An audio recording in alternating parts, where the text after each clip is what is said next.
हे अग्निदेव, आप शीतल बन जाएं। श्री सीता महारानी ने भी प्रार्थना की। उसी समय बड़ा सुंदर वायु का प्रवाह होने लगा। अब सुंदर वायु को प्रवाह होते देख हनुमान जी भी चिंतन करते हैं, इतनी बड़ी आग जो है लग गई है, परंतु इससे मुझे थोड़ा भी इससे संताप नहीं हो रहा है। कस्मान नमाम दहती, इसमें क्या कारण हो सकता है? हनुमान जी ने विचार किया। तब उनको तो सकल बुद्धिमताम वरिष्ठम, वो तो समझ ही गए, ओहो इसमें तो भगवान का ही प्रताप है, क्योंकि तेन बिना तृणाग्रम की न चलती। अतः इस भगवान के प्रभाव के कारण मेरे इस पूछ में इतना आग लग गई है, परंतु इससे मुझे कुछ हानि नहीं हो रही है और कोई मुझे संताप भी नहीं हो रहा है। अब इससे तो पड़ेगा, क्योंकि वह तो रावण के उससे वो हो गया था ना, बड़ा अशुद्ध हो गया था। अब भगवान आएंगे तो भगवान आने से पहले उसको शुद्ध बनाना पड़ता है। तो हनुमान जी ने सोचा अब इसको तो तब तक चक्रांकन दे देते हैं। ऐसा सोच करके उस आग से सभूत्वा सैल संकाशः, एक बार तो खूब बढ़ गए और फिर छोटा सा रूप धारण करके बंधन से बाहर आ गए। अब तो एक महल से दूसरे महल में जाते पूरा लंका को उन्होंने अत्यंत भस्म करने लग गए। जारा नगर निमिष एक माही, एक विभीषण कर नाही।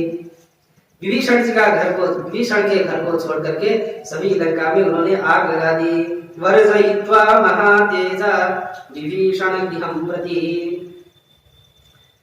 आज तो सब लोग चिल्लाने लगे, हाय हाय करने लगे, ओहो कोई हे पुत्र करके चिल्ला रहा है, कोई अपने पत्नियों को संबोधन कर रहा है, कोई कह रहा है यह कोई हनुमान नहीं साक्षात अग्निदेव आ गए हैं इस बंदर के रूप में, कोई कहता है यह साक्षात सूर्य आ गए हैं। इस तरह सब विचार कर रहे हैं। हनुमान जी भी सबको जला करके विसृज्य रक्षो भवनेषु चाग्निं जगाम रामं मनसा महात्मा। इतना बड़ा कार्य कर लिया है, अतः वो तो भगवान का ध्यान करने लगे।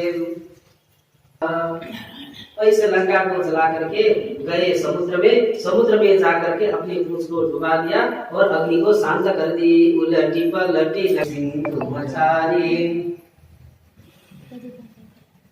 उन्होंने अपने अनर्थ हो गया जानी है, क्योंकि क्रोध करने से बड़ा अनर्थ हो जाता है। अपने गुरुओं का भी नाश कर देता है, अपने पिताओं का। और क्रुद्ध हुआ व्यक्ति अत्यंत कठोर वचन बोलता है। वाच्या वाच्यम प्रकल्पितो वंदनीय हमारे आदरणीय विद्वद्वरेण्य श्री पांडे जी, आचार्य चरण और मंच को अपनी उपस्थिति से सुशोभित कर रहे आदरणीय विद्वद्वरेण्य श्री गोविंद देवाचार्य, श्री गोविंदाचार्य जी।